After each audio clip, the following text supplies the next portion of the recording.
Before we get started, I would like to recognize invited guests, the Fogler family, and out-of-town colleagues. So please stand briefly as you are introduced. Hold your applause until the end of each group has been introduced. First, the invited guests. President Emeritus of the University of Michigan, Jim Duderstadt, and his wife, Ann.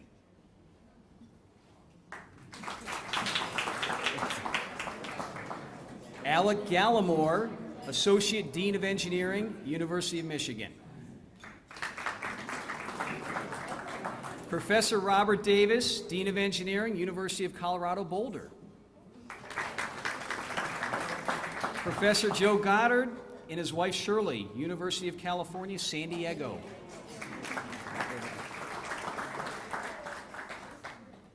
Professor Richard Rotz, MIT. Professor Thomas Edgar, University of Texas at Austin. Professor Michael Cutlip, University of Connecticut. Professor Warren Cedar and his wife Diane, University of Pennsylvania. Professor Kostas Kravaris, Texas A&M. Go Aggies. Professor Charles Petty, Michigan State University. And finally, for the invited guests, Professor Carl Lira, also of Michigan State University. That is quite an impressive list of names, the kind of names I expect to see on textbooks or referee journal articles, or in the case of Dr. Duderstadt, on diplomas, like mine, for example. Now for the Fogler family. Peter Fogler and his friend Lena Sparks, excuse me.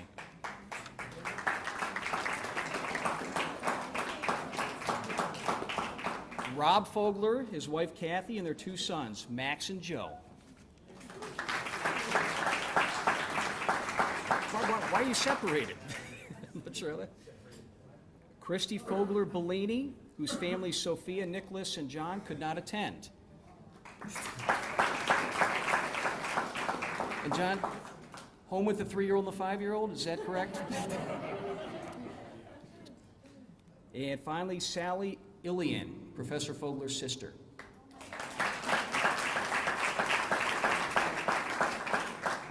Finally, those who traveled the farthest.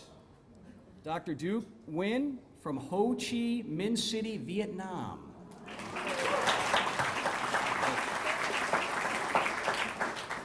From Thailand, Dr. Pamthong Malakul.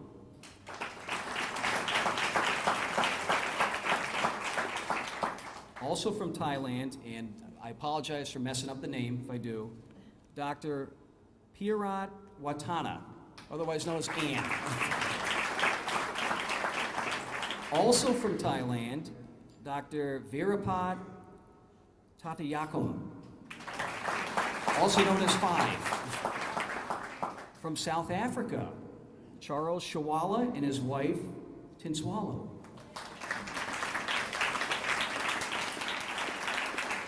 Also from South Africa, Simon Mashula and his wife, Moketi.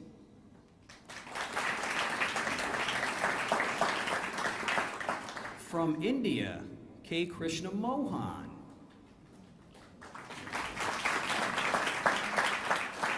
And finally, from Italy, via Michigan basketball, Jordan Morgan.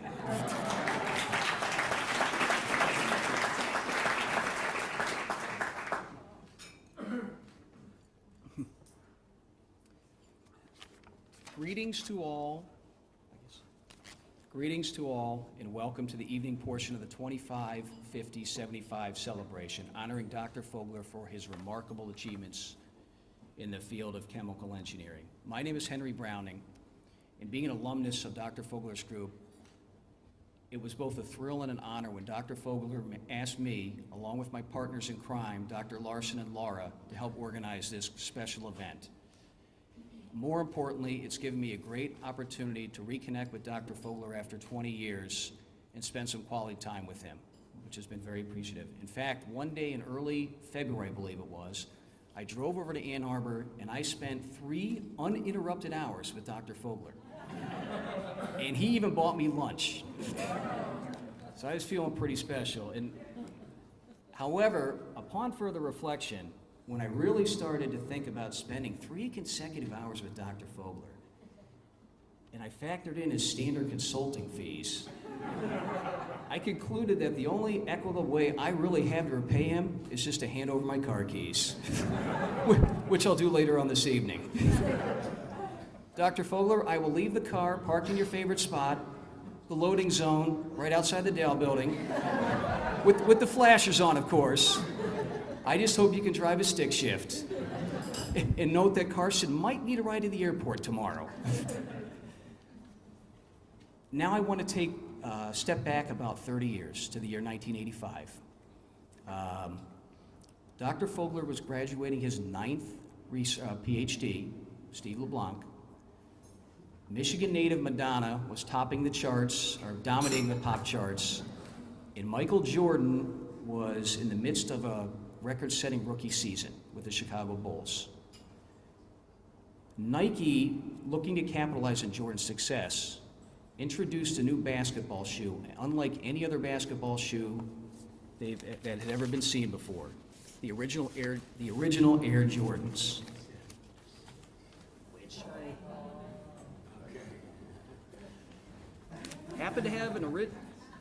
which I happen to have an original pair of the Air Jordans right here. Now, where do Air Jordans have anything to do with this celebration? Well, about a year later, in 1986, history repeated itself. Prentice Hall published a new reaction engineering textbook, unlike any other it had been published before.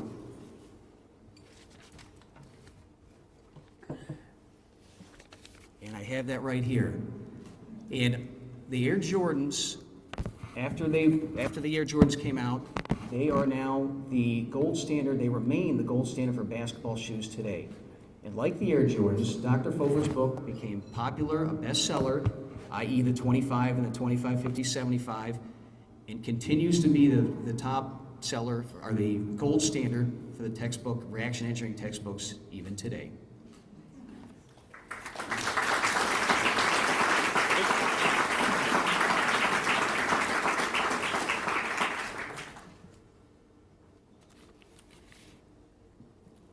Now, in the research spirit of challenging prevailing wisdom, I decided to drive around my town, or spend a couple days in my hometown of Kalamazoo, looking for evidence that Dr. Fogler's textbook is in fact prominently used, as much as I had heard. And for your viewing pleasure, I happened to take a couple pictures to document my evidence in terms of this book, which I'll show here.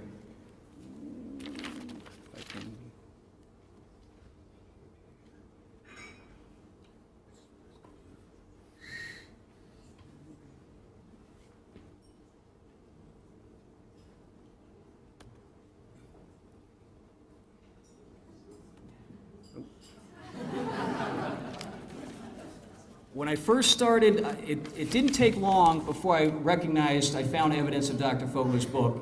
I was driving into work one morning, and sure enough, one of my colleagues was starting his day off on the right foot, boning up on reaction engineering, and I happened to get the picture.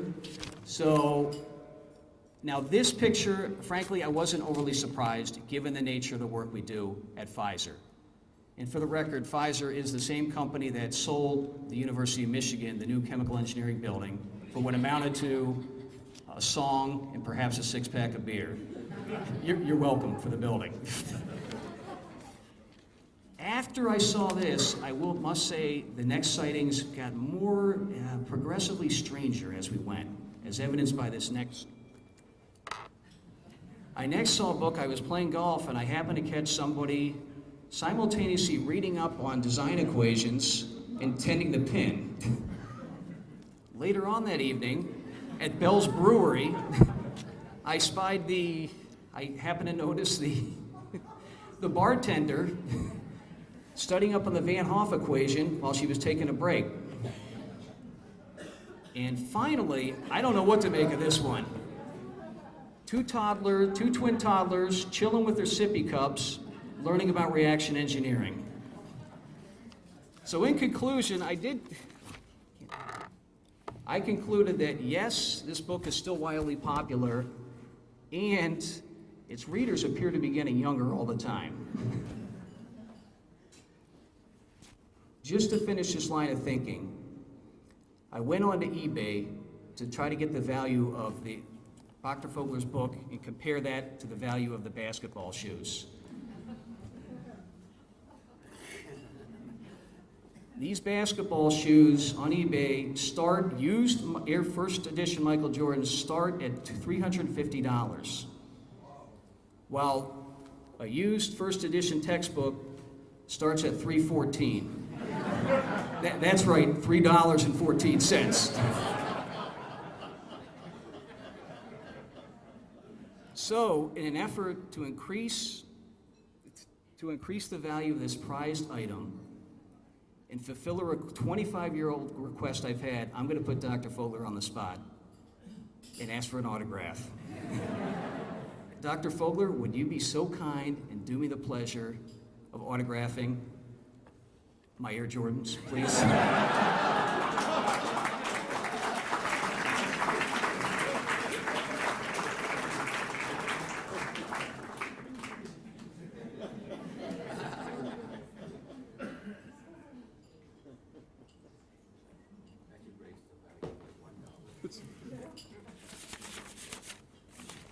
Anyway, we have a great program lined up for this evening. Interspersing dinner with 5 distinguished guest lecturers and a 6th that attended The Ohio State University. And they're all here to talk about Dr. Fogler's achievement in all facets of chemical engineering. After these presentations, we will have an open mic segment for anyone who wants to speak, followed by a rebuttal session from our guest of honor himself, Dr. Fogler. So we're going to start off with the first 2 speakers, and that will be here to talk about Dr. Fogler's contributions to the AICHE will be Tom Edgar. Tom is from the University of Texas. Boy, this is quite a rap sheet. Executive author of CASH, former national president of the AICHE, University of Michigan, CATS lecturer, co-author of the controls textbook, Process Dynamics of Control. Come on up, Tom. Thank you.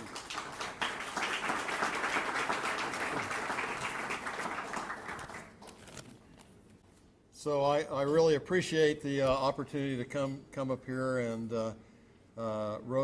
make some remarks about Scott. So I think that he's had a truly remarkable career.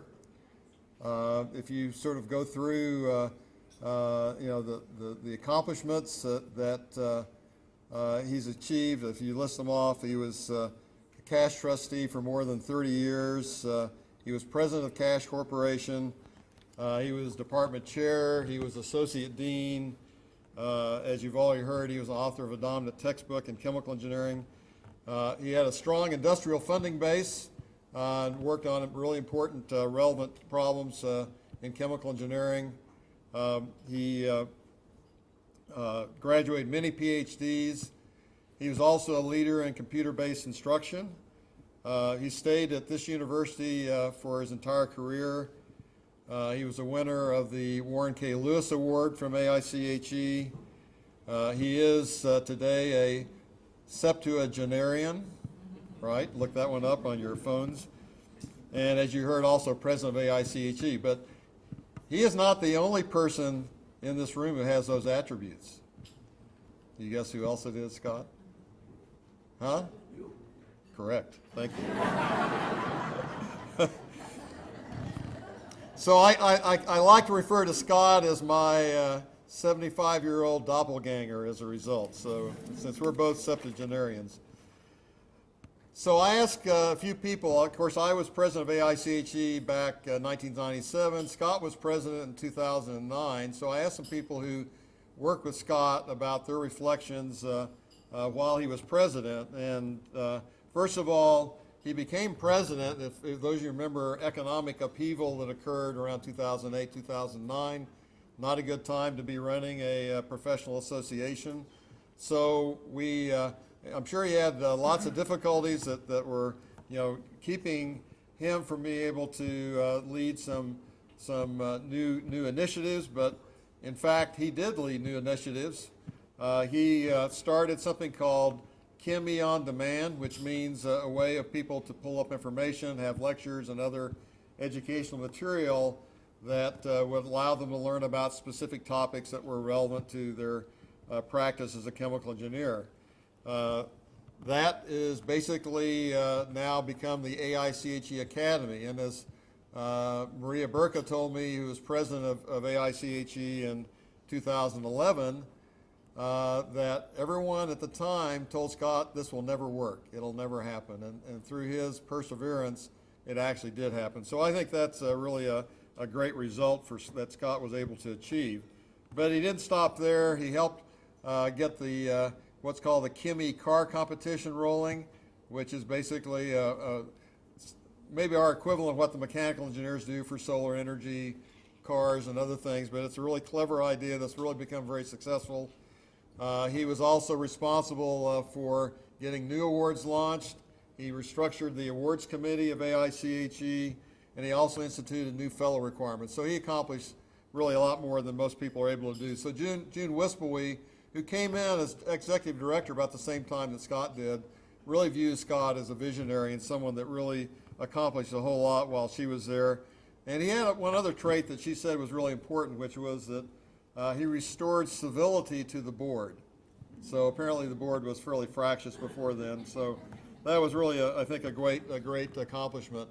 The other part of this is, in talking to Maria Burka, she said that Scott was really a mentor and a supporter for her as she became president, and he gave her some good advice, which was figure out what you want your legacy to be and then start working on it. Instead of, you're only president for a year, so you've got to really get moving, and so he gave her some good advice. And in her words, to use a Yiddish term, that he was a true Mensch. Okay, well, I can't finish up without making a few personal comments regarding Scott and my relationship with him. As he knows, he and I have probably shared a lot of dinners in the past all over the world, and you may remember our trip to the Great Wall of China, right? But you actually remember you took a picture of my daughter holding your book. I thought you maybe were going to pull that one out again, but you didn't do that. So I've had a lot of visits to Ann Arbor, as he mentioned, the CATS lectureship, and I'll remind Scott that one of my lectures was on a pore plugging in limestone, so it really fits in with some of the things that you've done in your life. And I think he also managed to get me to be interviewed for the dean's job up here at one point too. But I stayed where I was, and then I came back and actually did the engineering accreditation for the School of Engineering for University of Michigan. So maybe they didn't like me too well after that. But in any event. So we have some other shared experiences. One is that he may argue with me, but I think we both have lost money on condos and ski areas in Colorado. We actually have grandchildren in Denver, both of us, so that's a common bond. But in any event, I think that we've really, I think, enjoyed each other a lot over the years.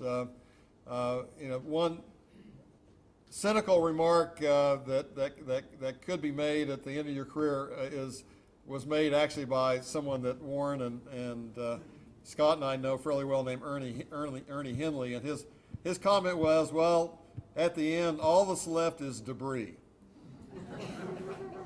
End of story. But I think that we really don't have that here, because really it's about relationships, and I think that what we're seeing tonight is really a great history of tremendous relationships with students and your colleagues, and to that I salute you, Scott. Thank you.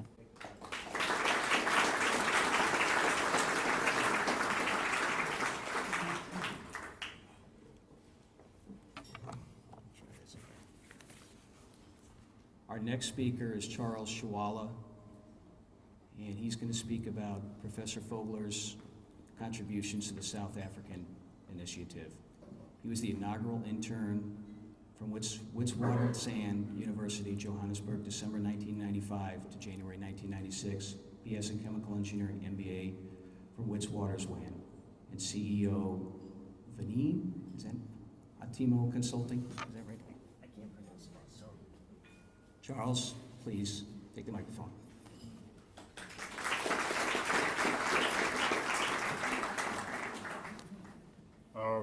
Thank you very much. I consider this an honor and a privilege, especially to stand, in front of educated and accomplished, professors, academics like yourselves. It's really an honor. It's really an honor. Let me get on with what I have to share today.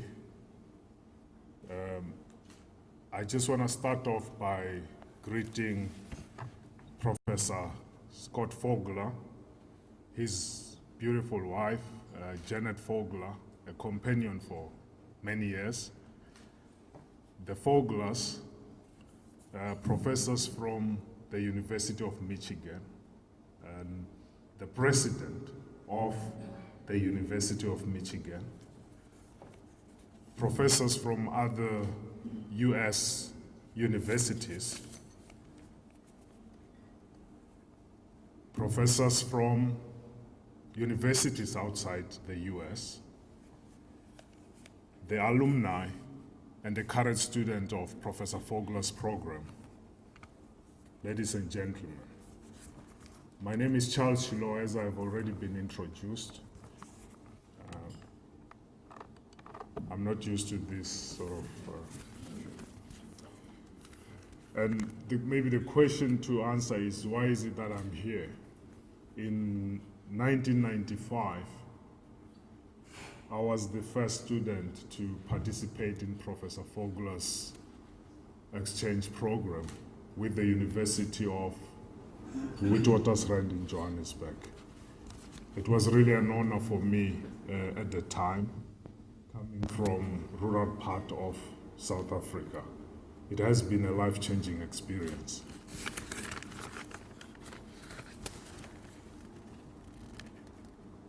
Allow me, Masters of Ceremony, just to take the audience through the journey of the University of Michigan Vets University Exchange Program. As I mentioned earlier, the program was born in December 1995. Chemical engineering students were given an opportunity to visit the University of Michigan to be exposed to Professor Fogler's research program. The exchange program was just for 2 months, but its impact has been profound, as 15 students who have been through this program have made a success of their own lives. And I should also mention that the students who've been here all completed their BS degrees. Some continue to do master's degrees. They continued as engineers. Some decided to move into areas such as management consulting, engineering consulting, investment banking, entrepreneurs, to name but a few. There are common traits among the exchange program alumni that are worth mentioning. Most of them were disadvantaged, like myself. We came, as I mentioned, from forgotten parts of the country in South Africa, products of a public schooling system, raised by single parents, most of us, first in the family to go to a university, first in the entire county or municipality to become an engineer. Most of them, after their engineering degrees, were able to take their siblings to the university to be enlightened. Amazing. I'm talking about game changers in their families and communities and world of business as we speak.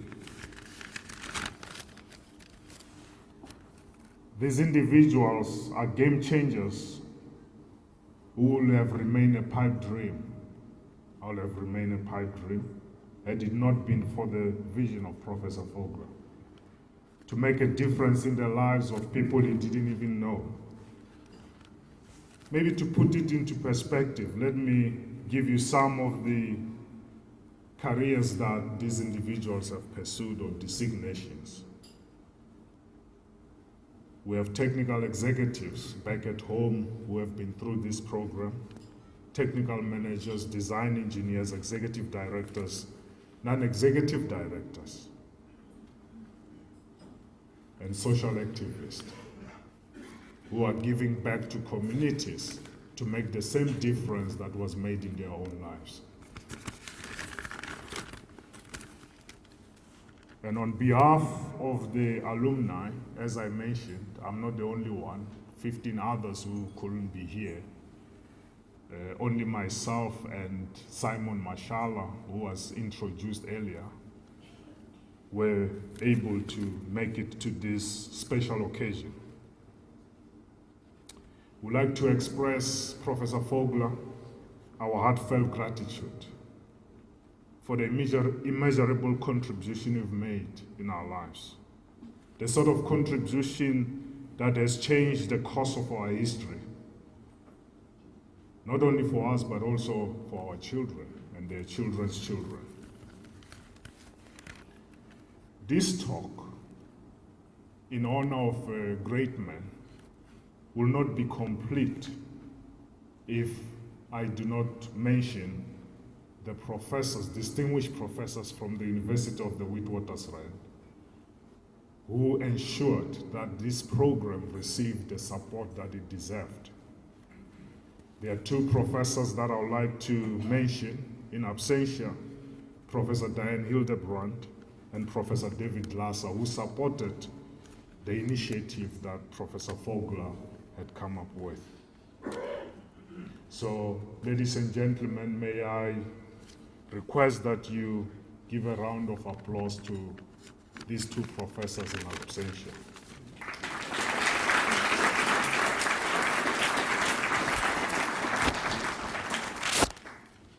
Lastly, and directed to Professor Fogler, this is what I want to say.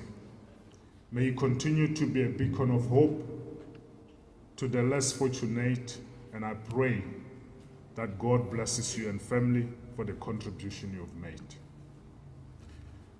We acknowledge the indelible contribution you've made in our lives, and also to the chemical engineering field through your book, which has been used for over 25 years, to the University of Michigan, all those PhD students, including the one here, where you spent 50 years of your life, and to life in general, and specifically to many graduates and PhDs who are still going to graduate from your products, your students. May we, ladies and gentlemen, all stand, please, in honor of my prof. I call him my prof, the man of the hour and the legend in his own right, Professor Fogler, and may we please clap hands for him.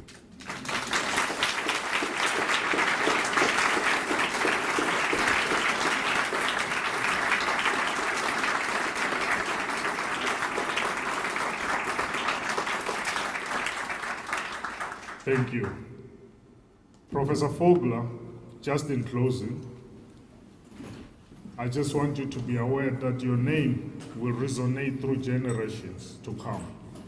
and it will surely transcend time. Thank you.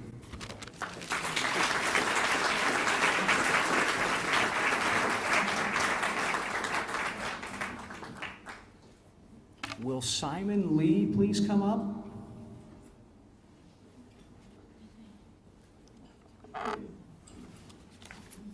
Simon was Professor Fogler's second graduate student, graduated in 1977. He is now a Bible church pastor in Houston, Texas, and he's going to do the invocation for us prior to the salad service, excuse me. Let's bow our heads for a word of prayer. Dear Heavenly God, Father God, we are just so grateful that we can all gather at this place to celebrate the 25, 50, and 75 for a mentor, for a colleague, and for a friend who has been, many of us have known for many, many years. Father, we just want to thank you for the lives that he has impacted in many diverse ethnic groups, from different cultural backgrounds. And we just want to thank you, Father, for giving him a heart that is broad and a friendship that is lasting. So tonight, Father, we just ask for your blessing upon him, that he will have many more years to come to continue to impact many other lives. And we also want to thank you for Mrs. Fogler, Janet, for standing by her man. And Father, we just want to thank you so very much for the whole family. We ask for your blessing upon the family and upon everyone who is here tonight. And we, Father, just want to ask for your blessing now upon the food, upon the program that is to come. And we thank you in the most glorious and gracious name. Amen.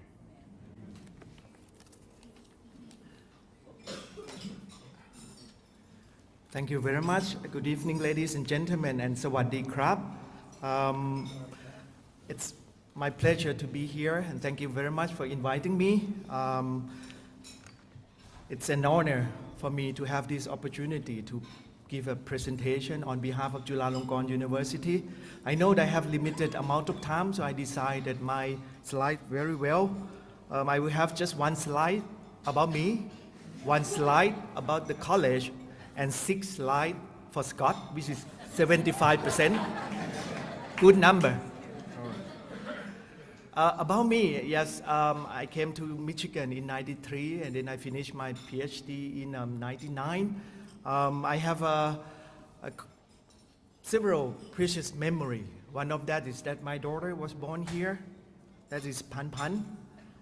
Second of that precious memory is that we got a national championship in '97. We went to Rose Bowl and we won the national championship. Yes. Lastly, in my last year, I've been nominated to receive the Outstanding Student Instructor Award from College of Engineering. That is very honor for me. And I have been the dean for the college since 2008. This is my second term, and I finish my second term next year. This is my driving force when we were in Michigan.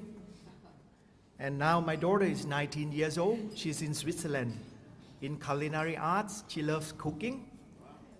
And then this is the picture that we took just New Year. About the program is actually, the college is 27 years old, but the international program started in '93. And this is the first international graduate program in the country specializing in petroleum and petrochemicals. Okay. And we have academic partnership with 3 universities in the States: Michigan, Oklahoma, and Case Western Reserve University. And we have operated as a module system, meaning 1 month, 1 subject, and 1 subject split it into 2 parts, 2 weeks, and then 2 weeks. That's why a professor from the United States can come to spend 1 week or 2 weeks teaching. And 20 years passed already. Now the professor from 3 universities still coming to Thailand to teach at the program.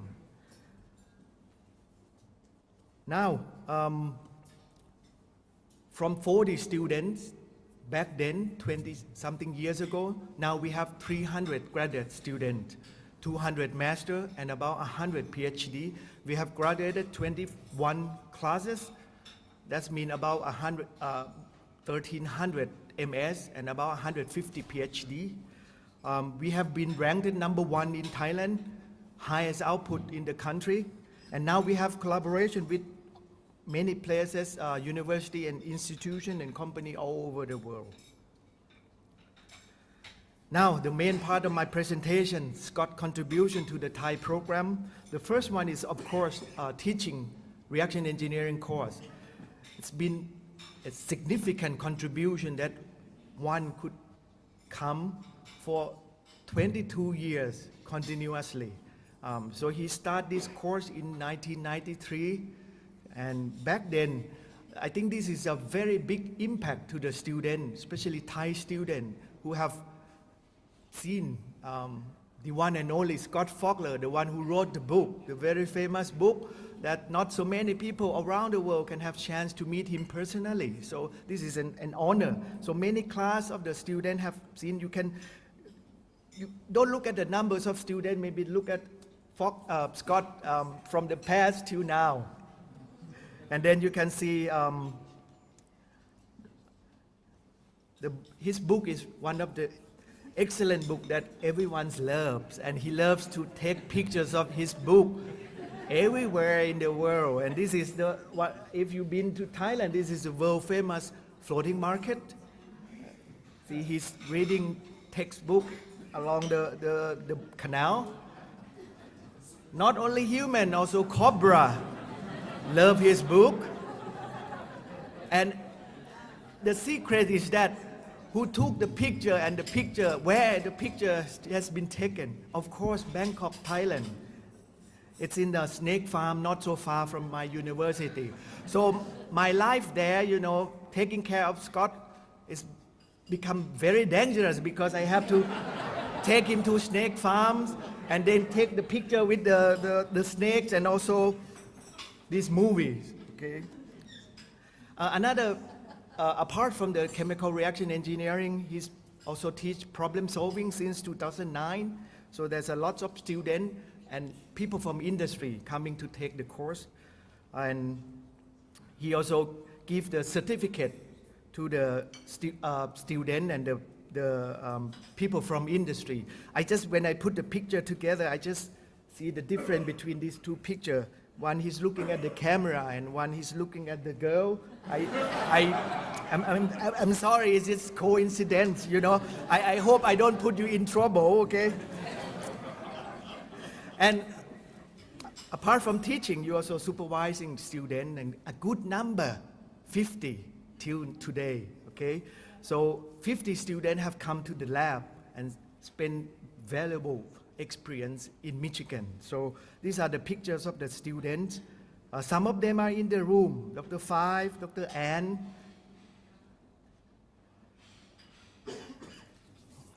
Lastly, throughout these 20 plus something years, he's been a very good friend, a mentor, and also a good teacher for the students. You can see all these pictures that he involved with the programs, and the number still hasn't finished yet, Scott. So we're waiting for the 2018 that you will come to Bangkok for 25 years. So we're looking forward to that. I'd like to end my presentation with this picture.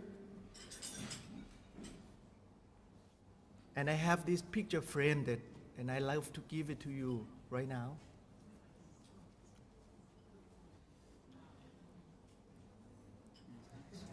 Scott, would you please?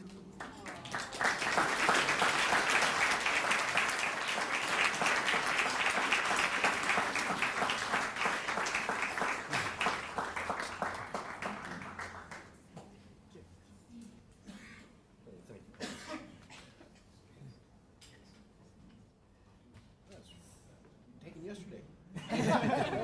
Thank you. Take a photo. Yeah, let's get a photo.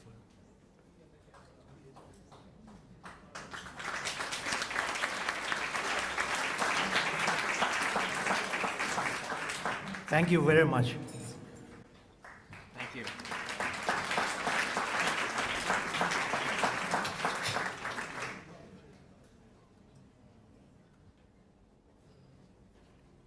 Thank you, Pom. That was wonderful. Our next speaker is Dr. Michael Cutlip, retired from the University of Connecticut, and he is the co-author and co-founder of Polymath. He is going to speak about Professor Fogler's contributions with the textbook. Dr. Cutlip? Can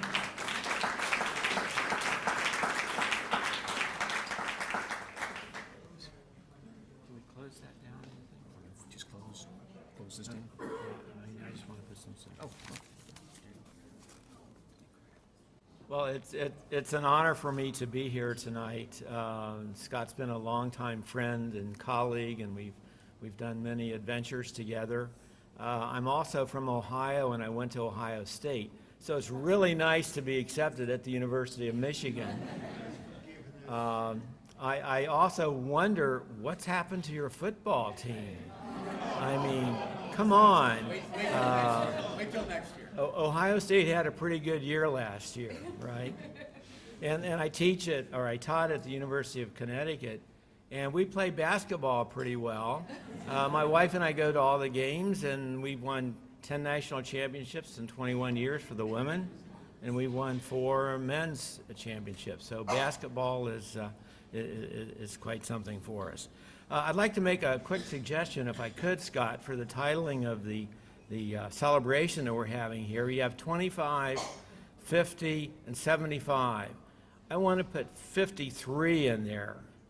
And I think we all know that the Foglers have been married for 53 years. So,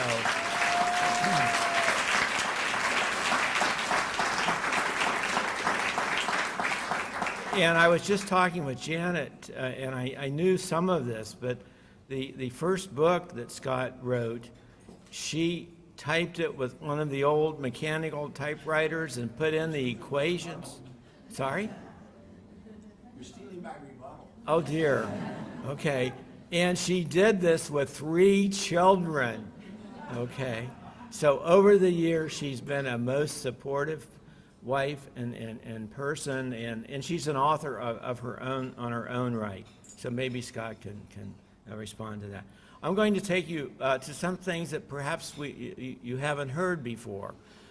Scott's original book is this book, okay? And Jan was saying that there was an original copy. This is the one that Prentice Hall produced, that Scott wrote in 1974.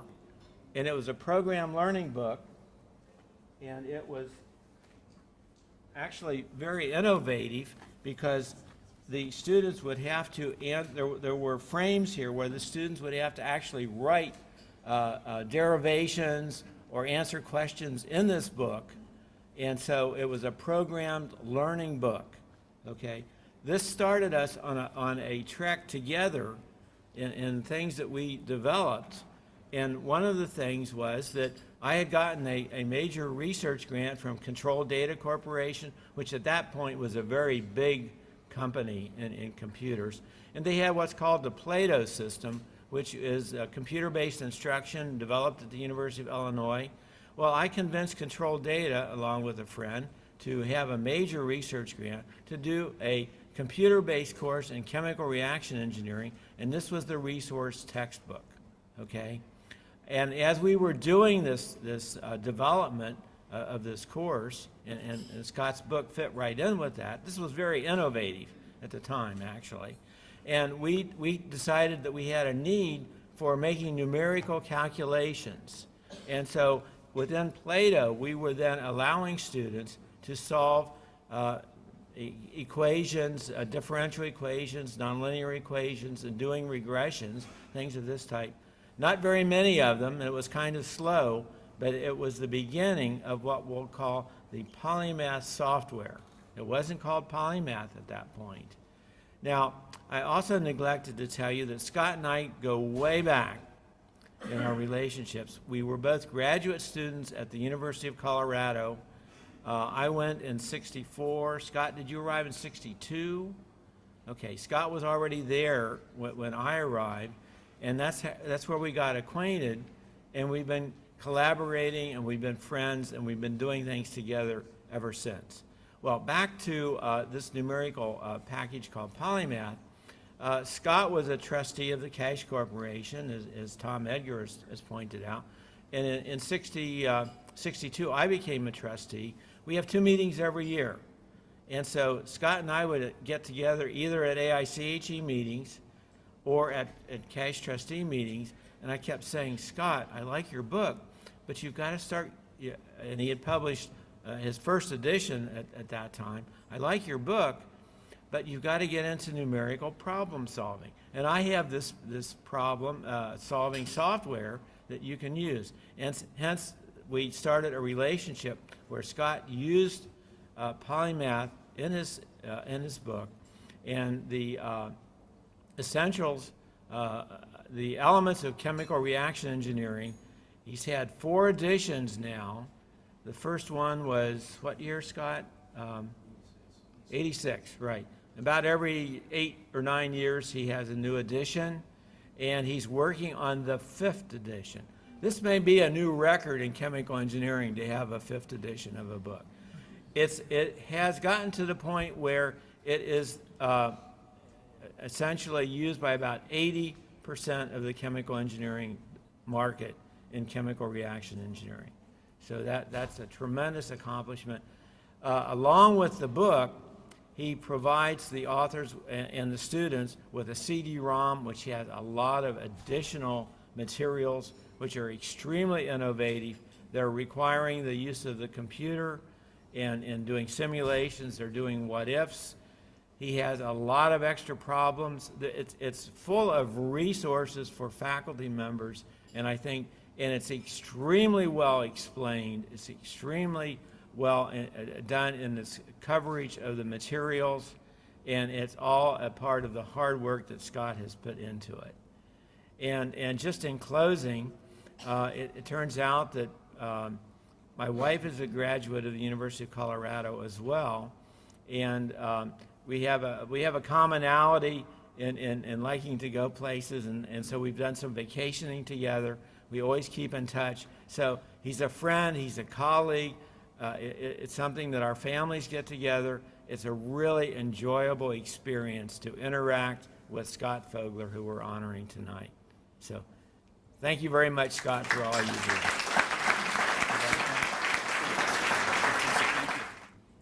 Our last speaker, last but not least, speaking on behalf of the University of Michigan, is Dr. Jim Wilkes, the Thurnow Professor Emeritus of Chemical Engineering, former department chair, and author of textbooks on numerical methods in fluid mechanics. Dr. Wilkes.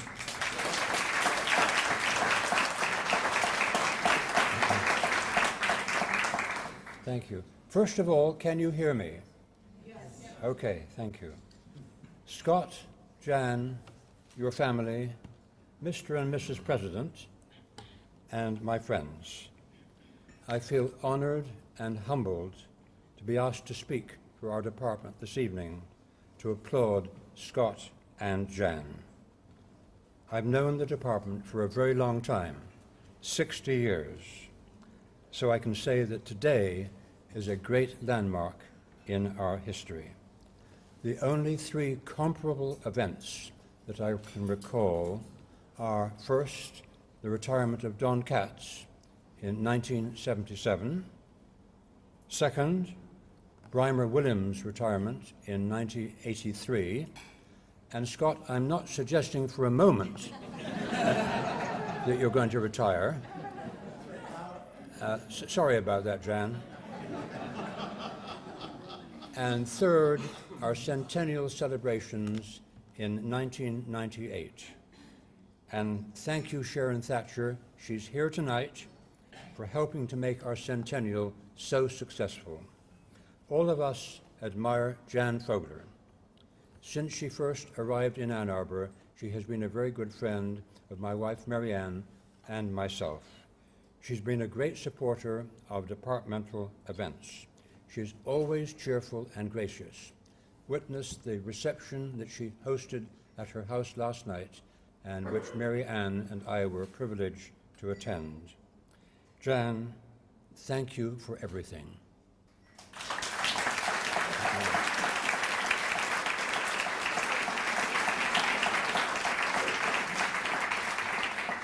It would be impossible in a few minutes even to summarize Scott's contributions to our department, which have been immense.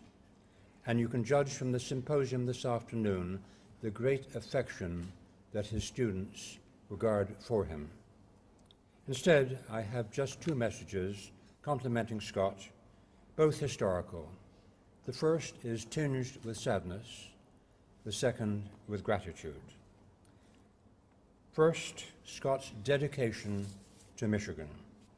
The late 1960s and 70s were low points in the history of our department for 8 reasons. First, the standards of the College of Engineering were quite lax.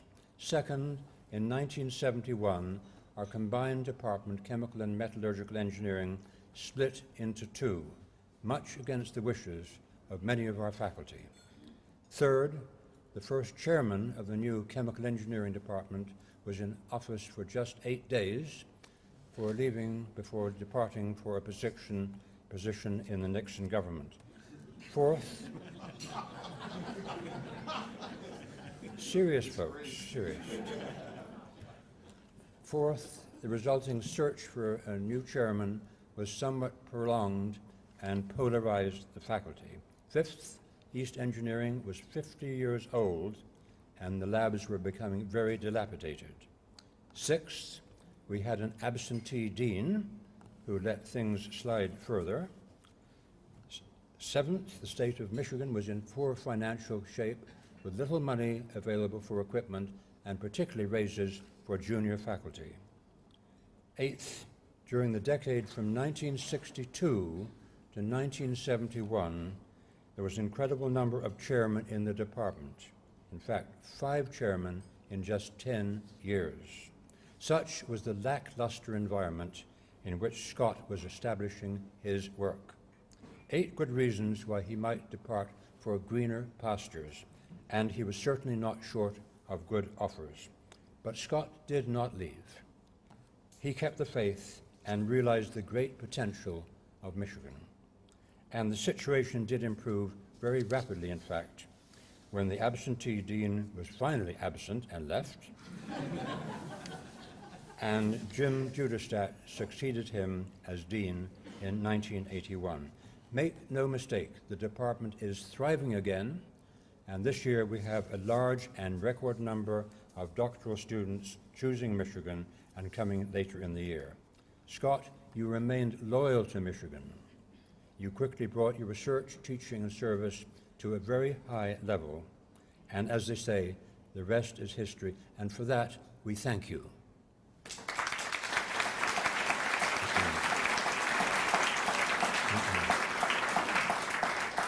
My second message ranges over our department's entire history, which goes back to 1898. 4 faculty names stand out above all others. First, Alfred Holmes White, chairman for 28 years from 1914 to 1942. And Ann Judestat, the lady in red over there, very kindly found and gave to us a wonderful portrait of Alfred Holmes White, which stands today in the Podbielniak Lounge. White brought our department to preeminence and oversaw the move to East Engineering in 1924. One of White's faculty was Walter Lucius Badger, who did pioneering work on evaporators. But Brymer Williams told me that Badger could on occasions be quite sarcastic. Witness him one day saying to John Dickinson, one of his unit operations students, quote, "Dickinson, in every class there's bound to be one student who's a son of a bitch. And in this class it's you." But Dickinson had been in the Navy and was having none of this, and replied, quote, "Professor Badger, in every university faculty, you guessed it, there's bound to be one professor who is a son of a bitch, and at Michigan it's you." And after that pleasant exchange, they got on quite well. Second was George Granger Brown, chairman from 42 to 51, and then Dean of Engineering until his untimely death in 1957. It was Brown's vision that led, for example, to the establishment of the Nuclear Engineering Department and to the ultimate move of the College of Engineering to the North Campus. Stuart Churchill recalls that as a student, he was once a couple of minutes late for Brown's thermodynamics class. But he heard Brown calling him by name just as he walked in through the door. So Churchill raised his hand and said, "Present, here." But Brown replied, "Churchill, I know you're here. I can see you here. I didn't ask you if you were here. I just asked you, what is the second law of thermodynamics?" Third, Donald Laverne Katz, chairman from 1951 to 1962, and an active faculty member for 41 years. Don had the ability to bring out the best in others, particularly his junior faculty. His magnum opus was the Handbook of Natural Gas Engineering, published by McGraw-Hill in 1959, and it was in the same year that Don's vision led to the Ford Foundation project on the use of computers in engineering education. Bryce Carnahan was the major assistant director for much of the work. And Bryce, over the past 55 years, thank you for your wisdom, encouragement, and friendship to me and Marianne. Those three, White, Brown, and Katz, were unique in our history, and they and they alone shared four characteristics. First, they were national and international leaders in their field. Second, they devoted their entire careers to Michigan. Fourth, they were chairman of the department. Third, they were chairman of the department. And fourth, they were elected to the presidency of the American Institute of Chemical Engineers. And then, of course, Scott came along. And he is the fourth of that great and unique Michigan quartet. First, he is a national and international leader. Second, he has devoted his whole career to Michigan. Third, chairman of the department. Fourth, president of the American Institute of Chemical Engineers. White, Brown, Katz, and Fogler, what better could we ask for? Thank you. I grew up in a small town in Illinois, and in about 1949, when I was, okay, So why don't we hold it? You want us to hold it? Sure. Yeah, can you? How do we? is that easier? How do you get it? Okay, there, is that better? Okay. I'm going to tell you a little story, is what I said. When I was 10 years old, it was about 1949, and the war was over, and you could buy gas again, and so families started to travel across the country. And my family took our first road trip, and we went between northern Illinois and Niagara Falls. And it was a very tedious trip. There were no interstate highways. It was 2 lanes all the way. It was right down the middle of every little village and town and city that you came to. And it was boring. And we went through the United States on the way to the falls. And the falls were wonderful. We had a great time there. But then we faced this long trip back. And we came back through Canada. And I was bored. But all of a sudden, I looked around and I saw this place that I thought was really different. And we went down this street right in the middle of town, and there were these big houses lined on each side of the road, big tall trees kind of arching over the streets. And I thought, this is something special. This is not just every little town. And it wasn't until Scott accepted a job at the University of Michigan, and I came for what I thought was my first time to Ann Arbor. And it gradually realized that as I went down Washington Avenue, that special place was Ann Arbor, and I was now there. And suddenly, 50 years have gone by. And just as I thought when I was a kid, this is a special place. It's been such a joy to raise our family here in Ann Arbor, to have a job that I loved at the University of Michigan. So I have to thank the Chemical Engineering Department, Stuart Churchill in particular. I will ask you to tell him how much I appreciate it, who hired Scott, for bringing us to this place. And thank you, students, every one of you, undergrad, grad, for making this job so dear to Scott. You have made it for him. Thank you, Scott, for all the adventures around the world, for providing me and the children with such an amazing life. I'm sorry, I'm such a sap. Forgive me. And thank you all for coming tonight. It's been great.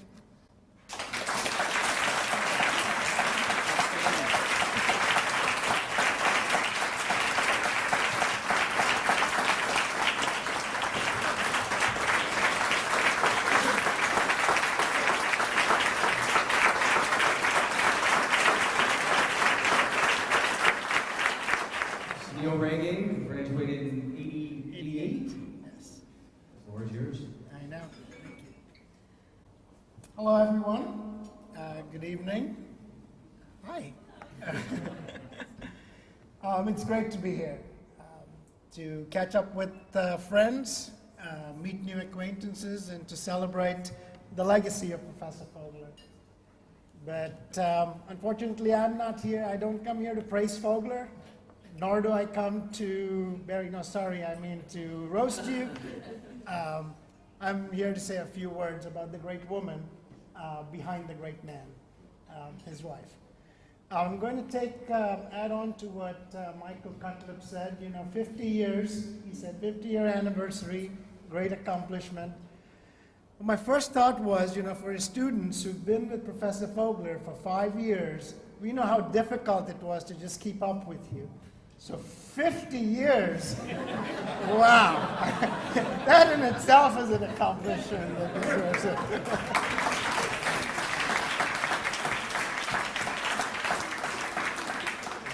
You've done a fantastic job, Janet, in raising a family, moving with him where he's gone, and I know he appreciates you for all the support.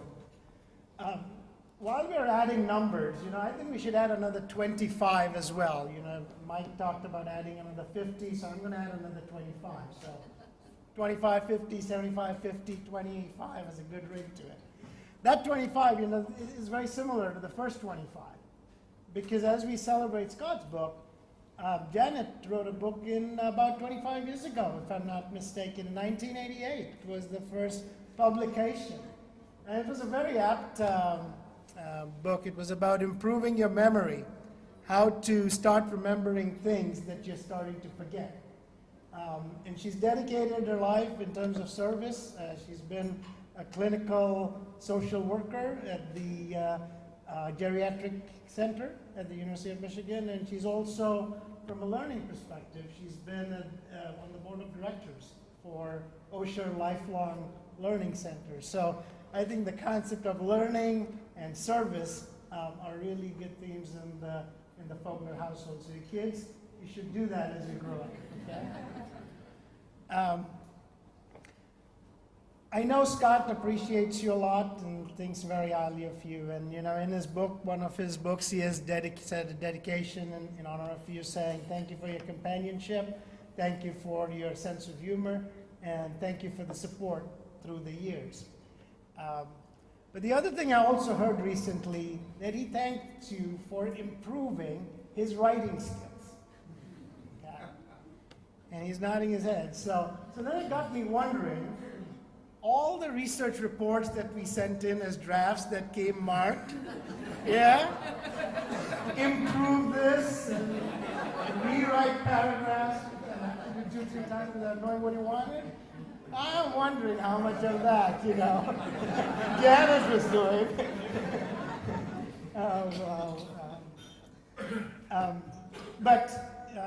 While he thanks you, students also have a lot to thank you for, right?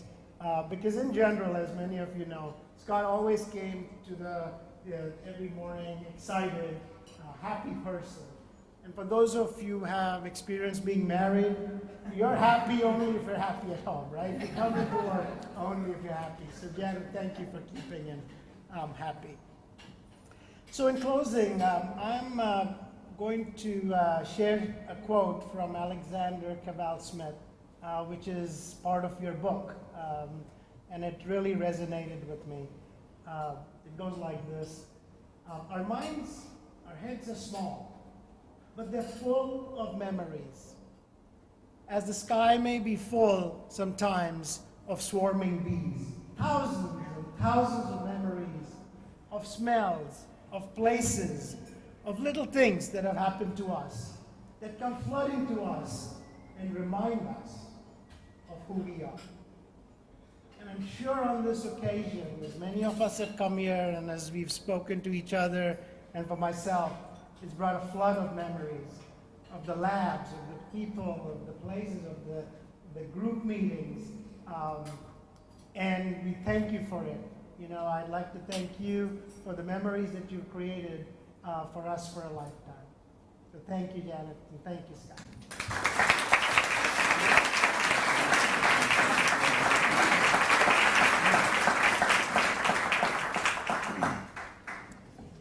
Thank you, Sunil. Outstanding. Now we'd like to have Dr. Ron Larson come up, one of our partners in crime, and he would like to say a few words. Dr. Larson. Thanks, Hank. So I want to give thanks for people who made this event possible. It's been a wonderful evening. There's still more to come. So I'd like to thank people who made this event possible.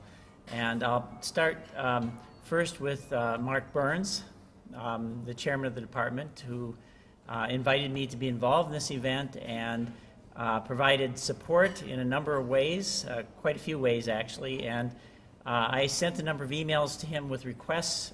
He did not say no to a single one of them. That doesn't happen with all of my requests, but for this event, it was yes at every point. So thank you, Mark, for doing that. Then I also want to call attention to Laura Bracken. Laura was extremely active in making everything happen. She managed correspondence, innumerable details. I can't thank her enough.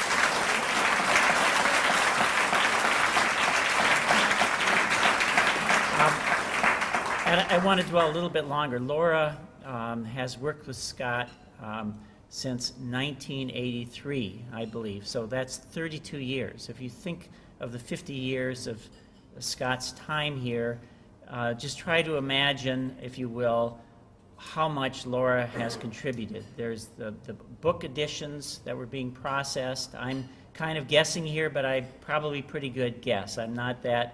Was not that familiar with all the details. Of course, I arrived only in '96, but I've seen Laura. I've been in Scott's office. I see what she's done. So just think of the books. Think of the additions to that. Think about the programs in the South African program, the Thai program. I'm sure she knows intimate details of all of those things going back years. And when you think of Scott's accomplishments, every place he's been, all the things he's done, I would ask you to think of Laura as well, because she's been a partner, she's been involved in that, and she's been a huge asset.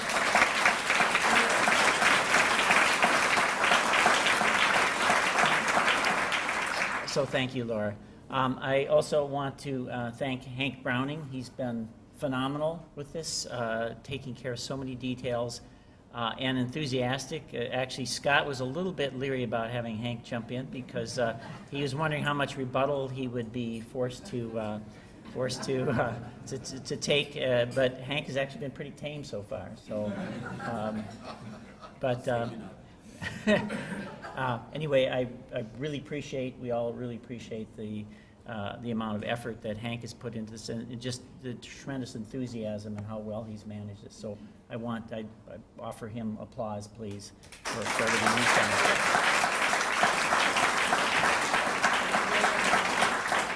done. And of course, the speakers. All of you have done a phenomenal job. We're just delightful to hear about all the things that have gone on in Scott's life. Many of them I hadn't heard about, and some of them I did know but need to be reminded. So a round of applause for the speakers, please.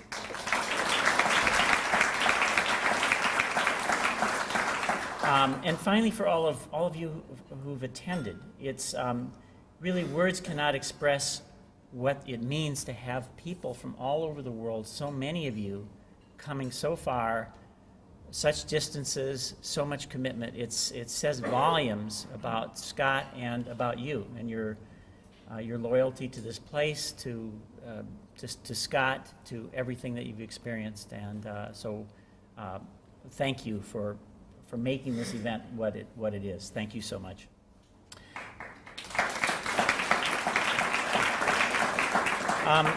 I'll just say a couple of things.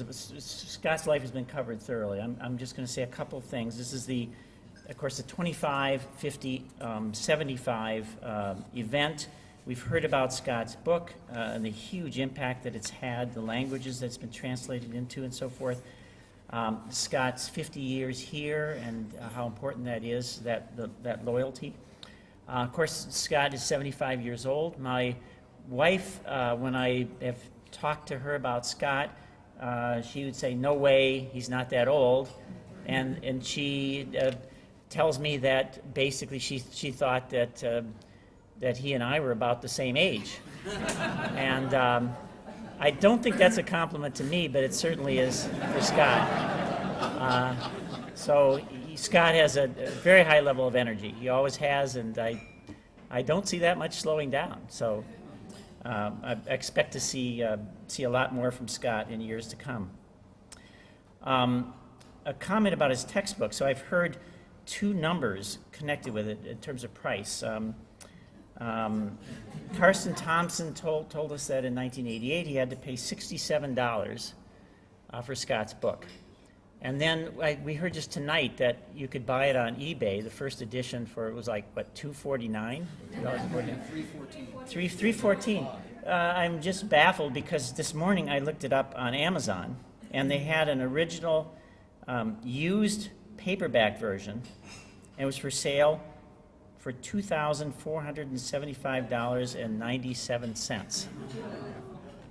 I could show you this. I didn't bring it on the projector, but I guess the person with the $3.12 or whatever it is there's a bargain to be had there somewhere. Finally I want to remark that I think we need to add to the 25, 50, 75, we need to append a 0 in front of that, because with Scott there are always new things. So this is year 0 for another Fogler endeavor, and it's his latest book. I just printed this out. This is called Wax Deposition, Experimental Characterizations, Theoretical Modeling, and Field Practices, now available. This is year 0 for this book. So, okay, so you can have a look at that. So I think we haven't seen at all the last of Scott's activities, and another 25 years, perhaps we'll be here again celebrating the 25th year of this book. So congratulations, Scott. Mike Cutlip already mentioned that Scott came to Boulder in 1962 to do his PhD. He came to us from the University of Illinois. He did his PhD with the late Klaus Timmerhaus, who also came to Boulder from Illinois. I think Klaus put Scott on the right path of writing a world-renowned textbook and of serving as president of AICHE. Tom Edgar also mentioned that Scott has family. I think 2 of his 3 kids live in the Boulder or the Denver area. And so Jan and Scott come to Boulder quite often and interact with our students and faculty, which is just wonderful. And this picture I took off of a window in the chemical engineering computing room, and it's been there for about 5 years, Scott. And I don't know the full origin of it, but let me adjust it.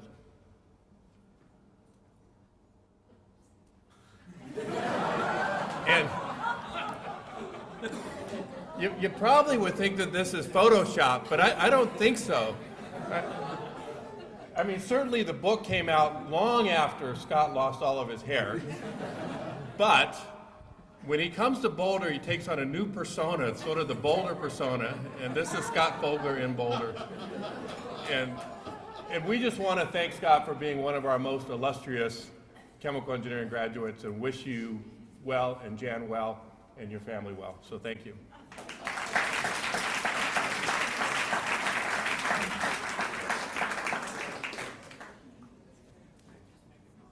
You may.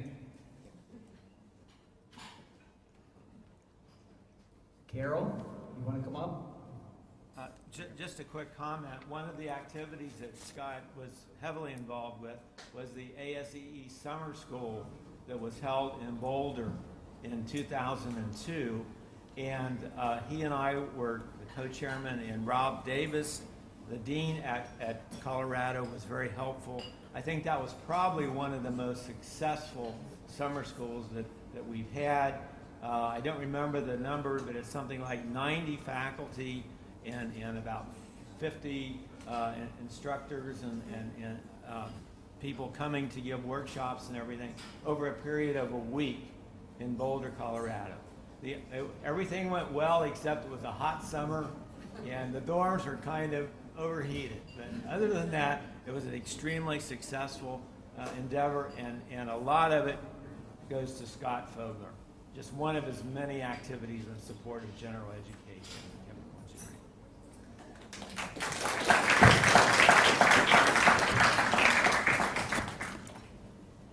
Thanks. You're welcome. All right.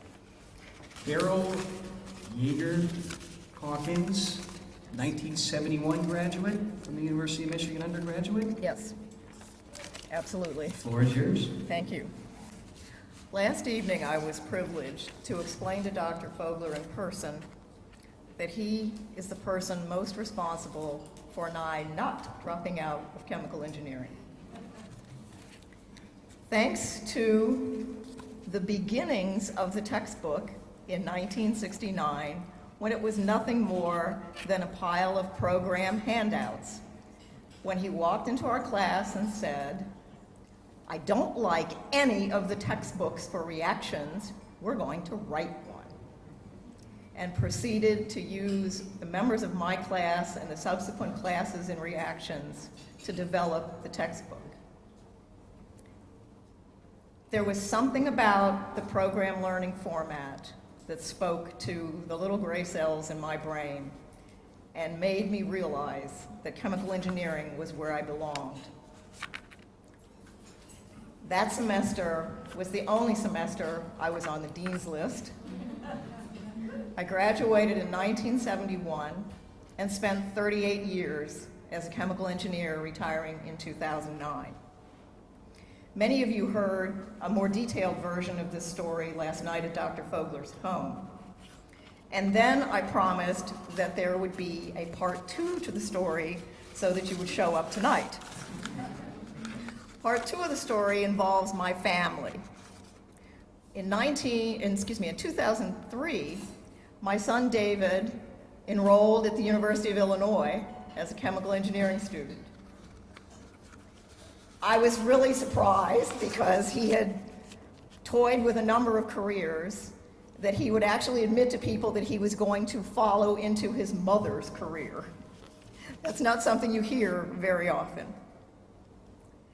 In May of 2006, when he arrived home, I unpacked his book bag and had forgotten that that was the semester that he took reactions.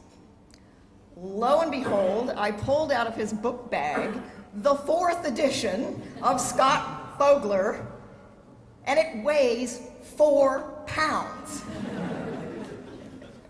Quite a long way from 1969 and that pile of handouts I got every week. My son didn't know any of this story. Of course, I related it to him as I was laughing hysterically, thumbing through the book. I promised him in 2006 that I would come here and get the book signed by Dr. Fogler. I managed to do that last night. Thank you, Dr. Fogler, from myself and for my son, for being such a great professor. Well, yesterday and today we have all heard about the technical things that Professor Fogler has done and how, and he has been a remarkable achiever in terms of technical things. But today I want to just pass on some bits of information for the other graduate students. And I look at Professor Fogler as a guru, so not just on the technical side of things, but including some things on how you deal with things in life and personal things in life. And so as I was ready to graduate, I asked Professor Fogler, what advice do you give me, now that I'm graduating? And you can see he came back and said, you must learn few things. And there are a lot more than this that he told me, but some of these that stuck to me even 25 years after I've graduated is, see what everyone is doing in terms of research and don't do it. That is what he would always say. Don't try to repeat that same thing. That was research was. You need to know when to stop. And of course, I'm sure when I show one of the cartoons that he likes to show everybody, you will recognize what he meant. And he specifically said to me, you need to learn when to hold them and when to fold them. Now, coming from India, I was not sure what he meant actually exactly. Okay? I mean, so is there a click? Yeah. So here is what I started thinking. What did he mean by when to hold and when to fold? So I started thinking, and I said, he knew I had taken up a job in Texas, with Mobil Oil. And was it referring I need to learn to play poker, or was it poker or two-card poker? I said, yeah, that's maybe what it is. And of course, we all know that is not what he meant exactly, but so that's not what he meant. And I said, okay, so what else could he mean? And then I thought maybe it was country music, and he was referring to the song there, so let me go back. Can I go back? Oh, yeah. I need to click on that thing. Yeah. Click on this? This one. Yep. Nope. So, okay. It looks like we are not able to make it work. But so maybe I thought it was the Kenny Rogers' famous country music song, and that's what he meant I need to learn. But of course, we all understand what he actually was trying to say. And even 25 years after he has said this, I keep looking at that meaning, and it keeps staying in my mind. What are the possible different things it could mean? And more lately, I am trying to go back to this kind of meaning, which is saying, condemn none. And this is by Swami Vivekananda, who is a great Indian philosopher. And what he was trying to say is, stretch out your hand to hold someone, help someone. And if you cannot, hold your hands. And that's why I said the hold and fold, meaning that I found out, that was there. So this is various meanings. And I kept thinking, maybe this is what it is. And I thought I should stop at this point. And I had done enough of my research after 25 years. And so I said, okay, this is a good stopping point, and I should request something else, and I will follow up very soon. So that is the Swami Vivekananda, this is the hold your hand, fold your hand posture. So maybe that is what he meant. I have already talked too much on this, I know, so I'm going to stop at this point. And that's the other point he was trying to say. You need to know when to stop. And on this topic, therefore, I am going to stop. And I think I'm on the right track on all the different meanings that he meant on when to hold and when to fold, So, but I need to stop at this point because I could be on the right track. And but if you don't stop in time, you will be crashing. Now, as I go forward, though, there's one more thing I wanted to request Professor Fogler today. And Professor and sorry, my apologies to President Duderstadt, who was here earlier. But what I would like to request from Professor Fogler is now that he, I have the university degree already with me, but today I would like to request Professor Fogler to actually award me a diploma. Which says, now he has passed the thing, okay? Take it back home and show it to my wife. Saying, I finally graduated from the University of Michigan. I'm going to know that, but this counts for me today.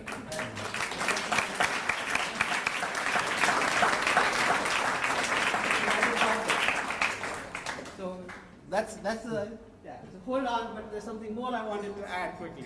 So please wait for a few more minutes. So, this thing would also not be complete until I had showed another slide which Professor Fogler really loved to show you, and which is this slide. I'm sure hundreds of all the students here would have seen this when you would joke and say, dinner party last night, and we have all the graduate students who attended the dinner with Professor Fogler, And I am hoping that these occasions happen again. I'm wishing that we have another similar occasion 25 years from now when Professor Fogler is 100 years old. Okay, so please wish him all the best.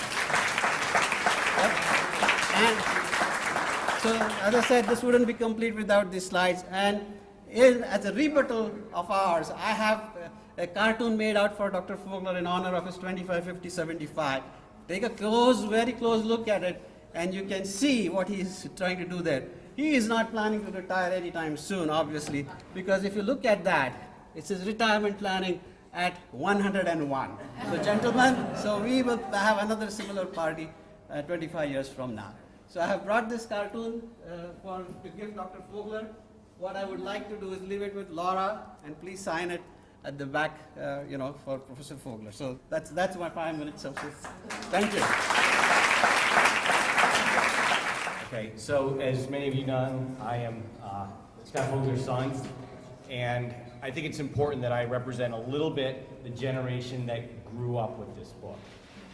I know we're here to celebrate the book, and we all grew up around it, but I also think it's important that we take a moment of serious reflection and think about what he's unleashing on the world with the next edition. And so what I'd like to do is put a little important historical context and not let us shy away from some uncomfortable truths. Marx, Frieden, Darwin, these are names, books that changed the course of history. And yes, potentially this too. These are some of the older editions. Pulchree, as it's known, sort of in the biz, was the first edition. And this is the one that underground they still refer to as the rocket that launched the trip that changed the course of history. Now, is this the face of a revolutionary? That's the question we have to consider here tonight. So when I was young, we'd travel around the world, and occasionally my dad would pull out the book, take a picture of some random person or maybe one of us holding up the book and reading it. Ha ha ha, a funny little joke. Maybe even a harmless fantasy. Or so I thought. As the years went on, I started to think back to certain things in my life and little triggers, and it was almost like that Sixth Sense movie where at some point you question, was the fantasy actually the reality? And I began to question the narrative of book as global event. Maybe it was actually true. So I decided to start to do a little bit of research underground. And I went way deep into the web, met with a variety of people, and really started to face for myself what it was that I grew up in the shadow of. This is an undated, grainy photograph of a young girl outside of Versailles, perhaps it is, reading the book. They say she sat there for 3 days, not moving, cover to cover. And as those of us who have children have learned, it's actually sometimes children who are most open to art that challenge the status quo. And so it turned out that the movement started with children. It started to pop up here and there, reading the book, being photographed in places really all around the world. At some point, kids stopped being kids. They couldn't get enough of it. They couldn't just enjoy their childhood. Readers became even younger in an attempt to get ahead and try to understand what this document was that would change the course of history. There was really no time that could go unwasted in devouring this important text. The book started popping up in strange corners of the world where it was debated vigorously in open markets, at least in places where they felt comfortable doing so. They understood the child movement that was going on around the world, and it was sometimes that the elders got together and they had to face the question, do we take away our own children's childhood so that they may not fall behind some of the Americans? And so they did. Now slowly, adults started to realize the importance of this text as well. But they would not read it in the open like the children did. They didn't have that kind of the braveness that it required. So it was actually, they would sneak off to remote corners of the globe. This was, I believe, Antarctica, and they wouldn't show their faces. But still, they would read this text and see how it might change our world. Now, this young man actually did read it out in public in Australia. He thought he was in safety, but sadly, he was never heard from again. But then the protests started. They could not hold the truth down. As you academics know, the truth always battles back and challenges the authority. And so, slowly, different places across the globe, some would show their faces, others would not. The book became a phenomenon. Its popularity grew, but at some point people had to ask, at what cost? Iconic achievements of the world, great wonders, everywhere you went, people couldn't focus on human achievement. All they could do was read the book. All of the great human accomplishments over many millennia, no one could take their eyes off of this book. At some point, there was a backlash. There was a slogan that started in the underground that said, "A culture ignored is a culture destroyed," and this would be chanted whenever people would pull out the book. And the backlash grew. What would become of this? Until finally, many of you will recognize this, the Pulitzer Prize award-winning photograph that really summarized and symbolized humanity's desperate attempt to reclaim its soul. After this photo changed everything and the book went underground, it disappeared and people weren't talking about it, my dad went into a little bit of a depression. He wasn't sure what to do, but those of you who know my dad, you know he'll always come fighting back and he'll always just say, "I can just make it better. I can just make it better." So he went far away, and fueled by a drink the locals call baraki, and with 15,000 Post-it notes, he went back to work on the text. And there he spent many hours. Finally, he was ready to take this one copy of the book and reveal it to the world, but he knew he could not do this safely in the open. So there it was in international airspace, 30,000 feet above the ground, over who knows what country, that he snuck into the cockpit. This was back before all of the security. On a 300-person passenger plane, I think it was Garuda Airlines, and he gave the book to a pilot and asked him to take a look. The pilot knew of this great text, and so he decided he couldn't waste this opportunity. He might be part of history here. So here, take the plane, he said. You fly for a while. Actual photo, my dad, commercial airliner, passengers in back. For the next 3 hours, the pilot flipped through the book. At times, he laughed so hard the instrumentation shook. Other times, my dad would look over and there he would be sobbing, thumb in his mouth, leaning up against the side of the cockpit. And still other times, he would look down, wipe a single tear from his face, pump his fist in the air and say, "Yes, yes, yes." He came to the end, and my dad said, "So what do you think?" And he said, "It is absolutely brilliant, the closest a book can ever come to perfection. It deserves for the whole world to see it, but I'm afraid it is too beautiful for this world. It is too dangerous." And with that, he took the only copy and threw it out the window. Now, that book, there have been rumors that it circulated underground, that you can go to remote parts of the world in dark corners, and you can find people opening it secretly and discussing it.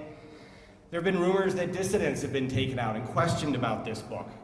But it really wasn't until later that there was some evidence that the underground of this world had actually taken this book and that it may come in the back door to society once again.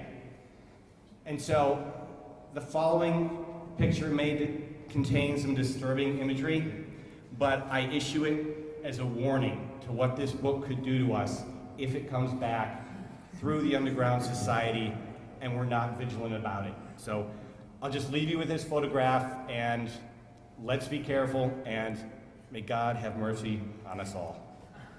My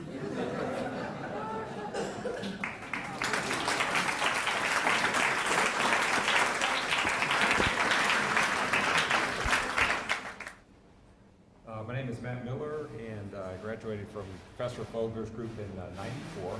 And I actually remember the first lecture where some of these slides appeared. And as Sunil said, you keep having these little memories come up, and that was actually that was really nice seeing some of that. So yeah, I have a few kind of candid comments. I'm going to borrow a couple themes I think that people have already said, and I just feel it's important for me to share this. So number one is some of the best decisions I've made in my life have been entirely by accident. And one of those was certainly, finding Julia and marrying her, and actually much like Bob Klein's story earlier today. Happened at University of Michigan, first semester here.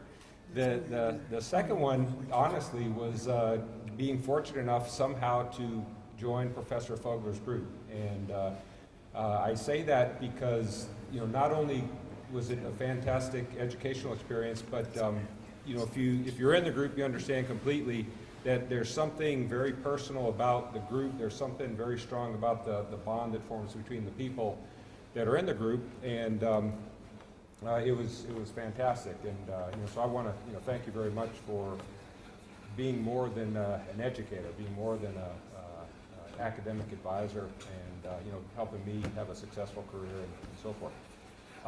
Just a couple little minor things I just want to share that were kind of interesting and that made an impression on me. And one of them was probably sometime in the first year. If you know, in his office, he's got a little desk that's right near the doorway.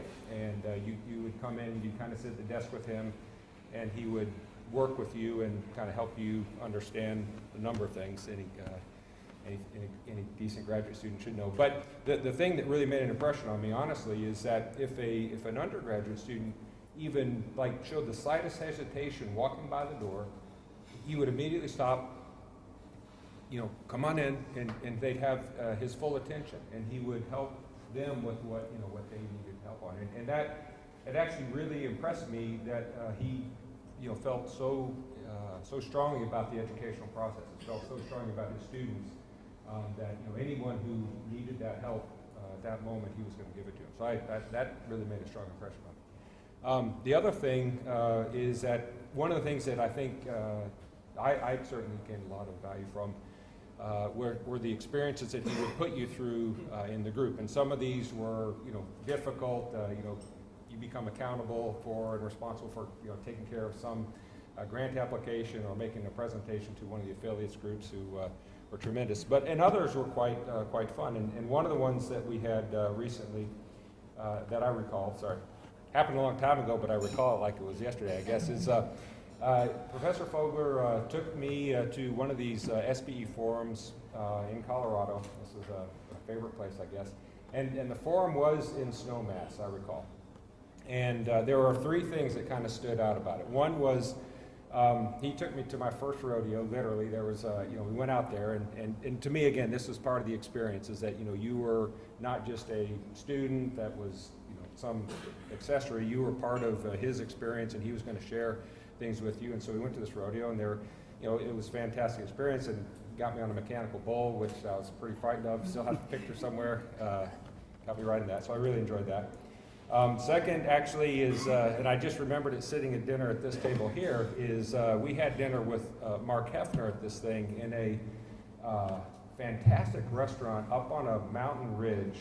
So I'm a first or second year graduate student, and I'm eating this fantastic food with a renowned academic advisor, a recent graduate who is very successful, and it just made a big impression on me. And I know that's not something about graduate school, but it was an experience that was powerful for me.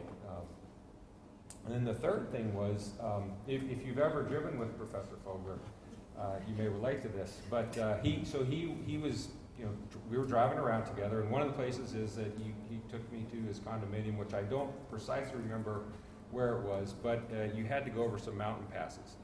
And so we're driving, in these Colorado winding roads, very steep, And he's an excellent driver, certainly, if he's driving only. And but there was more going on, and he was telling me something extremely important. He was getting quite animated, and I'll just never forget. I will never forget that I can't remember what he was telling me, because we were going 70 miles an hour down this pass in second gear, and I was terrified of what was about to happen. But honestly, those are some of the memories that people have, and that was one of mine. But fantastic experience. I'm so proud and happy to be part of your group, Professor Fogler. That's it.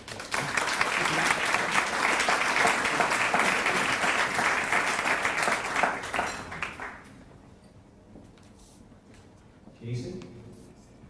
Hello, ladies and gentlemen. I might be representative of those who are relatively a lot younger, sitting on that corner of the table, and we probably share a lot of really fond memories. And on tonight, I would like to actually put some of them to share with everyone, and about Professor Fogler. So my name is Jason, and I probably have one of the several distinctive memories of Professor Fogler. I am probably the only graduate student who spent a year in my own research taking Spanish classes. And I'm sorry, Professor Fogler, I have to lay the blame on you, because you are the one who responded to the Canadian Journal of Chemical Engineering that we can't review this manuscript because it is in French. And also, there's also fond memories about having research discussions, not in our office, but in my car driving you to the airport. And the mileage is not reimbursable. And there's also research discussions in the Chrysler Arena, and sometimes ruined by the Wisconsin buzzer beater. There's one time, not very fun. But there's also research discussions on our trip to Norway from Oslo to Porsgrunn, where we discussed that you wouldn't pay for me if I'm not cooking. And then there's the greatest memory that I actually have is on the summer of 2011, and on the meeting called Petroface, because we all attend. And it was a fantastic evening, and Chris, Michael, and I was sitting at a bar called Zetland Arms, and we were certainly discussing research, as we always do. And then I put my backpack on my leg, and then I wasn't speaking in the conference, but after 10 minutes, I become the one who is known by everyone, because I got my backpack stolen, which includes my passport, my computer, and everything. So this is not fun, and apparently based on that circumstances, I have to first prove to the Chinese consulate general in London that I am actually a Chinese citizen, which is not easy, because I have to have my family mail all my ID documents from China to London, and it would take weeks for the Chinese consulate to issue a temporary passport for me to go back to China, and then apply for the US visa to go back into the United States. And I have my doctoral defense lining up in a month. So very encouraging. And at that time, Professor Fogler said, without any hesitance, Jason, do whatever you want to do. Do whatever you need to do as quick as you can. I'll cover all the expenses without hesitance. And of course, that ends up to about $4,000. And for a cheap graduate student like me, that at that moment, it was certainly very, very a deep memory of my graduate study. And so I lost my passport in July 18th, and I was able to meet Professor Fogler for my final manuscript of my publications and my dissertations at August 17th, in a month. Not in Ann Arbor, but Professor Fogler was having his vacation in Denver, so he actually invited me, also paid for my flight ticket from Ann Arbor to Boulder, Colorado. And the first time that I see Professor Fogler, I was just want to thank him about how he did for me for the past month. And then I see Professor Fogler sitting on a pool. And then Joe was playing on a pool, and very happily, and Professor Fogler holding a stack of manuscripts, and then when he see me, he was very happy, enjoying his vacation when he see me, and his face just turned, Jason, we need to talk about this manuscript. So my gratitude actually kind of ruined by that a little bit, and all the subsequent rewrites and everything. But I want to say this tonight to really to thank you, Professor, for everything that you have done. And all the graduate students can also would definitely agree with me is that you not only develop a very important ability of thinking, but you also took care of it generously. So genuinely, I really thank you for that.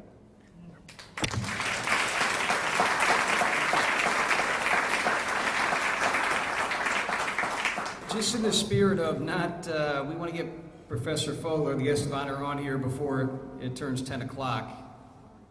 Ready to come on up? Rebuttal time?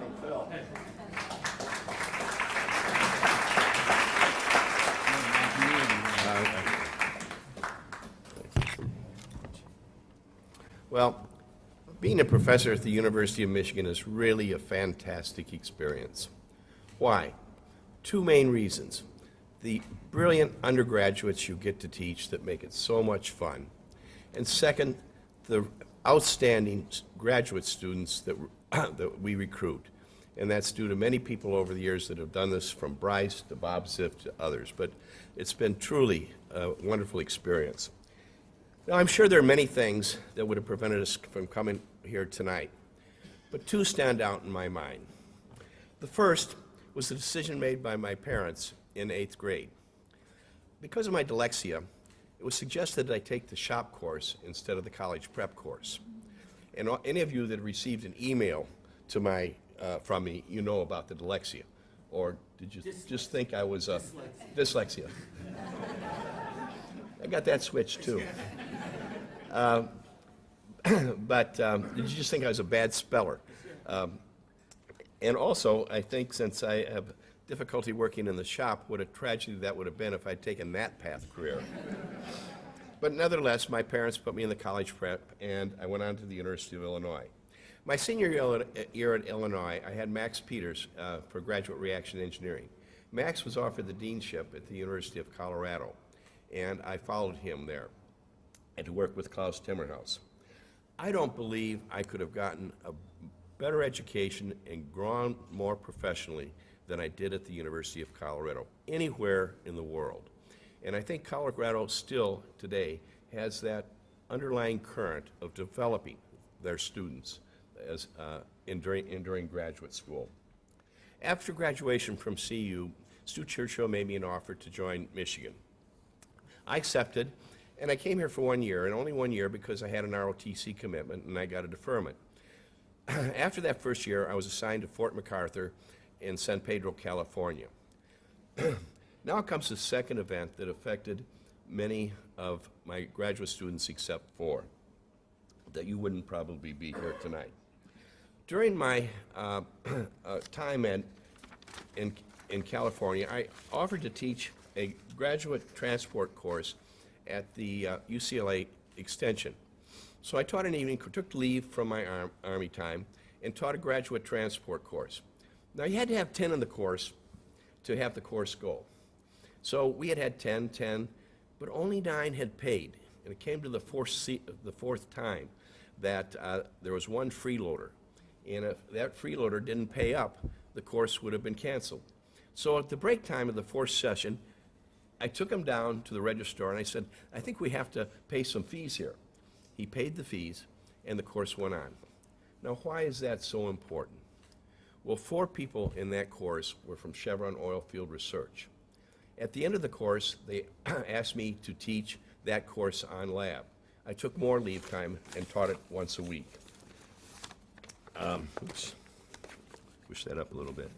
I taught it took leave and taught it once a week. After that course was finished, they asked me to do a week's consulting job, and I took another week's leave. I didn't take much leave during the rest of the time we were in California. I did one consulting job. And after that, I was ready to return to the University of Michigan. And Chevron called me in, and they offered me a long-term consulting contract, a relatively long-term for that time. They had this problem on acidizing sandstones. And they said one of the goals that Jim Briggs, who was head of the lab, is that we want to publish the stuff we do and get known. So they funded the project, and when I got back to Michigan, I gave it to one of my graduate students, Casper Loon. And Casper's breakthrough work, along with Kartik Keeler's work on fines migration, formed the cornerstone of our affiliates program. By that time, some of the other oil companies had known about our work, and we established a reputation. And the affiliates program then began to grow over the next 35 years to the 9 company it is now. On my return to Michigan, I had the good fortune to work with Professor Joe Goddard, who turned out to be my virtual postdoctoral advisor. Joe and I taught together. We did research papers together. Joe, I learned so much from you. I learned about research. I learned about scholarly writing. And I thank you so much for all the time you invested in me while you were establishing your own career as assistant professor. Back at Michigan then, I was assigned to teach the reaction engineering course, and you already heard Carol say what it was. After the first time I taught the course, I found students were memorizing equations from Levenspiel. First order, batch reactor. Second order, plug flow reactor. That equation, that equation, that equation. And so I started putting these things together in an algorithm, and over the next few years, typed up the notes, or Jan typed up the notes for the programmed learning, first edition of the programmed learning book. Can you believe she typed that whole blue book you saw on a Royal typewriter, non-electric, including all the equations? And Jan, you really were the start of that. Subsequent books were taken over by Laura Bracken. What can I say about Laura? I could say, Laura, you've been so much a part of getting these books out. It's been amazing. And she can turn anybody's productivity up by 1,000%. When I was on sabbatical in 1982, I began to convert the program learning book into a standard textbook. And we were housed in what was called the Wenner-Gren Center in Stockholm. The Wenner-Gren Center was at the end of Sveavägen, and all the foreign scientists lived there. Well, the Swedish government wanted those foreign scientists to learn Swedish. So they sent a teacher. Twice a week, we went down in the basement and learned Swedish. I took to it like a duck to water. And so I practiced, I learned it as much as I could. People on the street, how'd you go? And so on. Well, near the end of our stay there, Sweden was much more sensitive. The dollar was bottomed out, and we were running out of money. And so I saw in the paper, sale on chickens. So much, 1 chicken per person. So Rob, Pete, and Christy and I, and Jan, all hopped on the bus, went down to the grocery store in the Department of Income. That's the department store. We went there, we searched that whole grocery store for chickens. We couldn't find any. I saw this one little old man in line with a chicken. And I was there, I thought I was an expert in Swedish. So I went up to him and I said, "Varför har du köpt kyckling?" And I got the words varför and var mixed up. Varför is why, and var is where. So what I had said to him, "Why did you buy the chicken?" And I showed him closer to him. Varför har du köpt kyckling? At this point, he dropped the chicken on the takeout stand and beat it out of there, and I had an extra chicken. So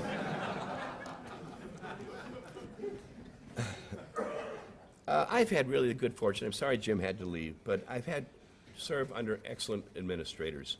Jim Duderstadt. I served under Jim as associate dean. I served under his chair.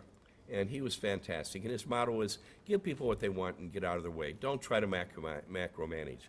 Don't try to set their path for them. Just let them go their own way and give them their resources. And Jim, when he was a dean and the executive committee, awarded me my chair, the Venema chair, which was really extremely helpful in finishing all the details of writing my books. I also appreciate the encouragement of Susan Montgomery, who also typed the first edition of my book on one of the first word processors, the A.B. Dick, if you remember. While the first edition gained about 55% of the market, it was the second edition where I incorporated more numerical methods along with the structure, and the structure is what made the book popular as well. And Mike Cutler was a good friend using polymath, and I started incorporating numerical solutions into that. And with that, Mike's interaction and polymath, it went up about 75% of the 75 to 80% of the market. Well, now I'm finishing up the 5th edition, and you say, what's next, Scott? Well, I'm going on a completely different tack. Plans after the first edition are for a book I know I'm all qualified to write. It's the Chemical Engineer's Guide to High Fashion in 215. There have been so many that have been supportive of my career, starting with Stu Churchill, Klaus Timmerhaus, and Max Peters, and to go on through the years, just too many to mention, even back to my scoutmaster, Jay Jorgensen. If we were naming all those people at the banquet, we'd be here another hour. But the most positive influence, as you've heard, of whatever I've accomplished was not without the possible support, help, and work ethic of my wife, Janet, and partner. Jan, thank you so much. Let me close by encouraging you to continue to be proactive, to go to extremes when analyzing variables, to look beyond the obvious, and keep the end in mind.